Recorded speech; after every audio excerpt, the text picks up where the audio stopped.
Lawmakers grilled top tech CEOs Thursday about the role their platforms played in promoting extremism and misinformation. The heads of Twitter, Google, and Facebook testified at the virtual hearing. It centered on the role of social media in the Capitol riot and in the viral spread of coronavirus misinformation. Democrats accused the companies of allowing false information to spread despite, quote, real-life grim consequences for public health and safety. Republicans repeated claims of unfair bias and censorship of conservative voices. Here's one way Facebook CEO Mark Zuckerberg responded to the criticism.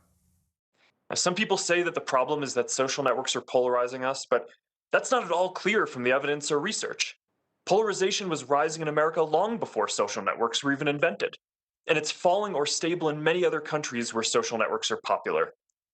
Others claim that algorithms feed us content that makes us angry because it's good for business, but that's not accurate either. I believe that the division we see today is primarily the result of a political and media environment that drives Americans apart. And we need to reckon with that if we're going to make progress. For more, let's bring in Axios' technology and policy reporter, Ashley Gold. Hi there, Ashley. Thanks for being with us. So all of these tech executives have testified before Congress in the past, detailing how they were trying to address misinformation and extremism. They've removed thousands of extremist accounts following the Capitol riot. How is Thursday's hearing different from what we've heard before? So a lot of what we heard on Thursday is the same as it has been in the past, but now there's a bit more of a feeling of urgency, especially because lawmakers can really relate to the real life implications of misinformation on the internet. It came to their workplace during the Capitol riot.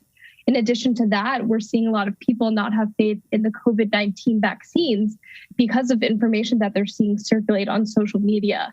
This is becoming very real for lawmakers. It's very tangible. So the anger is higher and the desire to get bills passed that would change how these companies do their business is higher than ever.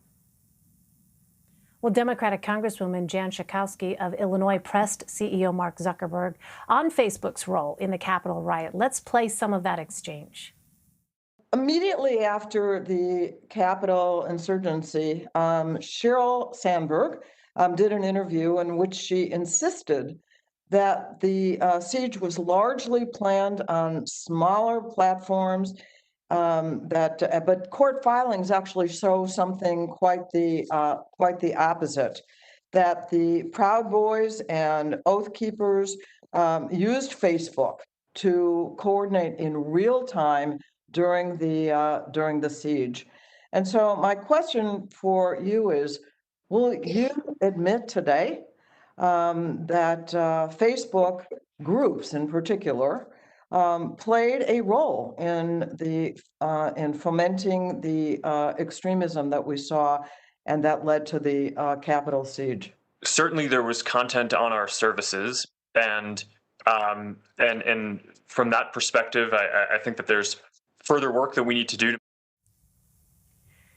Did any of these executives acknowledge responsibility in the Capitol attack? So the only executive that gave any sort of distinct responsibility was Jack Dorsey, the CEO of Twitter. He said, yes, but you have to take into account the broader media ecosystem that also played into this. While Google CEO Sundar Pichai simply said it was a complicated question. So while questioning Twitter CEO Jack Dorsey, Republican House Whip Steve Scalise brought up a perception among many Republicans of anti-conservative bias on social media. Let's listen to some of that. Do you recognize that there is this real concern that there's an anti-conservative bias on Twitter's behalf? And would you recognize that this has to stop if this is going to be, Twitter is going to be viewed by both sides as a place where everybody's going to get a fair treatment? Yeah, we made a total mistake with the New York Post. We corrected that within 24 hours. It was not to do with the content. It was to do with a hacked materials policy. We had an incorrect interpretation. We don't write policy according to any particular political leaning. If we find any of it, we route it out. So, Ashley, to what was Congressman Scalise referring, and what was Dorsey's defense? Congressman Scalise was referring to the New York Post article that came out late last year about Hunter Biden and some of his dealings in the Ukraine. Originally, Twitter limited the spread of that article due to its hacked materials policy. They had a lot of pushback from that, from Republicans, from the president at the time, former President Trump himself.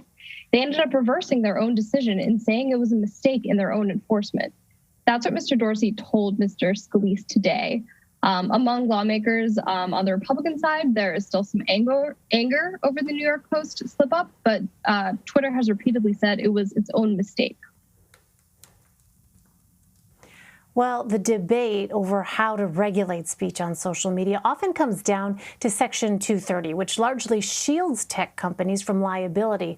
Remind us, Ashley, of when and why it was created and how it's factoring into the current debate.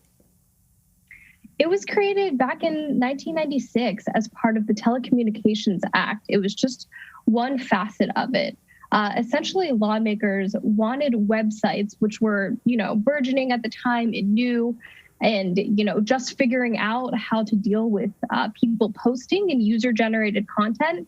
They wanted them to feel like they could take down content that they felt was objectionable, but also that they would not be sued for taking it down.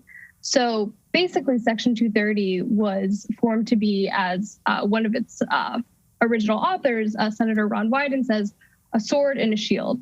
So it protects tech companies from litigation, but it also allows them to moderate on their platforms as they see fit. All right, Ashley Gold. Ashley, thank you very much. Thank you.